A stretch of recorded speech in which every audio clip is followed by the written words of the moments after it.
So dear students, today we'll discuss the chapter Sexual Reproduction in Flowering Plants. Right?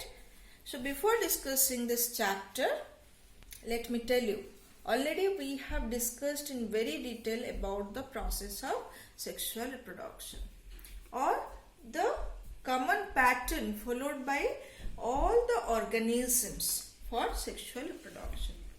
Then flowering plants. What is flowering plants? The angiosperms which bear flowers as the reproductive organ. They are the flowering plants. So here in this chapter we will discuss how the reproduction takes place. How this sexual reproduction takes place in case of flowering plant. And remember, in flowering plant, the flowers are the reproductive organs. Clear?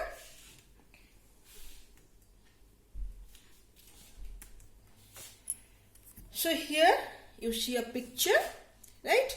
This is a picture of a flower and this is the longitudinal section of a flower. So here you see these are the sepals or this is the whole of calyx having individual member known as sepals. Similarly, these are the petals, the whole corolla or the individual member of corolla, that is the petals, right? These are the stamens, the individual member of the whole androecium, right? And this is a pistil, that is the gynoecium, right? So that you know very well. Any flower consists of 4 holes: calyx, corolla, androecium and gynoecium, right? But out of these 4 holes, and second thing, you know this flower is the reproductive organ of a plant. Clear? So in the reproductive organ, or that is the flower, out of the 4 different holes, the calyx and the corolla, they are known as accessory holes.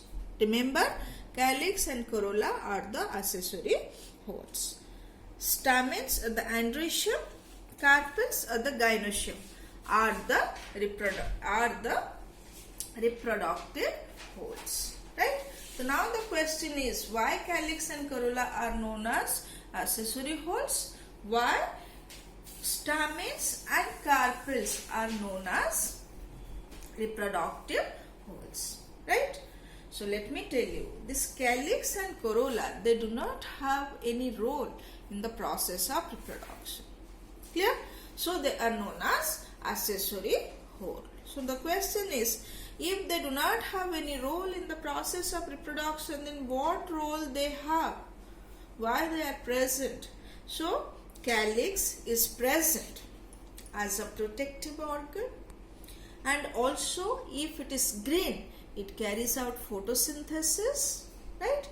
And also if it is colored, then it attracts the insect. So the role of calyx is basically to attract the insect if it remains colorful, or to carry out photosynthesis if it is green. Then corolla, similarly, usually the corolla are very colorful, large and attractive. In that case, they attract the insects. So these are the holes or part of the flower which mainly plays the role to attract the insect for the process of pollination. So they are known as accessory holes. Then stamens and carpels, or the androecium and gynoecium, are known as reproductive holes, because the stamen is the male reproductive organ and responsible for production of the male gamete, right? So stamen is responsible for formation of male gamete in the pollen grain, right? And carpel is responsible to bear to produce the female gamete. So these are the reproductive organ. And whatever reproductive events takes place, that includes these two structures, that is stamen and carpel. So these are the reproductive holes, right? So now let us discuss. Okay, so here I have mentioned flower is the fascinating reproductive organ of angiosperm. It consists of 4 different holes. They are calyx, corolla, the accessory holes, androecium, that is the male reproductive organ. It consists of a hole of stamens. It produces pollen grains that contain male gametes within the anther lobe, that we will discuss in detail. Gynoecium, that is the female reproductive organ, and it consists of 1 or more number of pistils or carpels. It produces eggs and further leads to formation of fruits and seeds, right? So now I think you understood how flower is a reproductive organ of the plant. Then pre-fertilization structures and events. So remember, hormonal and structural changes are initiated, leading to differentiation and development of floral primordium. That means the young structure which leads to formation of flower is known as primordium, right? So already we have discussed that hormonal changes is responsible for the transition between different phases. So here similarly hormonal changes lead to formation of floral primordium. Clear? Second, inflorescence are formed. Inflorescence means the stalk which bears a bunch of flowers, right? So the inflorescence, that means bunch of flowers in the stalk, are formed which bear floral buds, right? And then flowers. Androecium and gynoecium differentiate and develop. So all these events takes place before starting the reproduction process. So these points are very, very important to remember, because these statements come in form of multiple choice question where you are asked to select out the correct statement or incorrect statement. In those cases, this type of statements are given. Now, this is a stamen, right? So, what is a stamen? That is the male reproductive organ. What are the different parts of this male reproductive organ? So, see, this upper part is known as anther, and this slender stalk portion is known as filament. So each stamen consists of 2 parts, one anther and one filament. And this anther is very, very important, because this is the structure in which the pollen grains are produced. And the pollen grains are the gametophyte. Remember, pollen grains are the gametophyte which bears the male gamete, right? So we will discuss here the structure of anther in detail and the formation of pollen grain. Clear?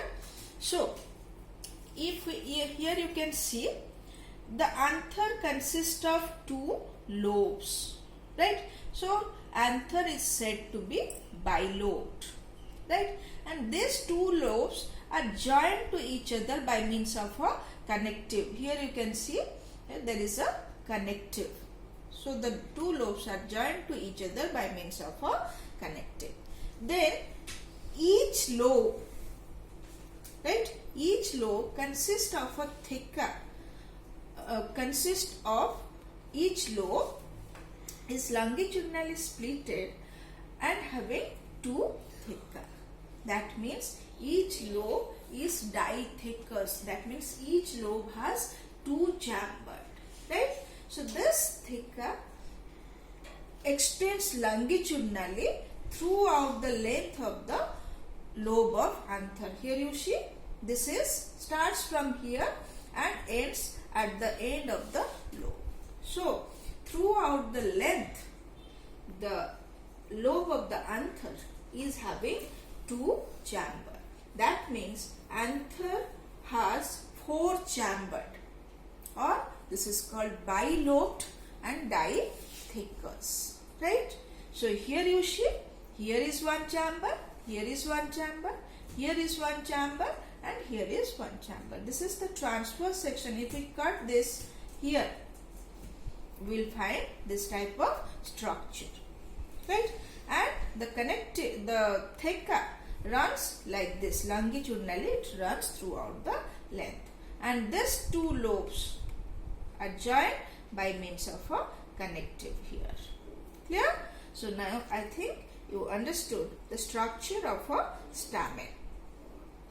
So here it is the male reproductive unit. It consists of anther. It is the terminal bilobe structure. Each lobe consists of 2 theca separated by a septum. Clear? That I have shown you. Then filament, it is the long and slender stalk. Proximal end of the filament is attached to the thalamus or petal. Right? So this is the morphological structure of a stamen. In the next presentation, we will discuss about the internal structure of the anther. Right?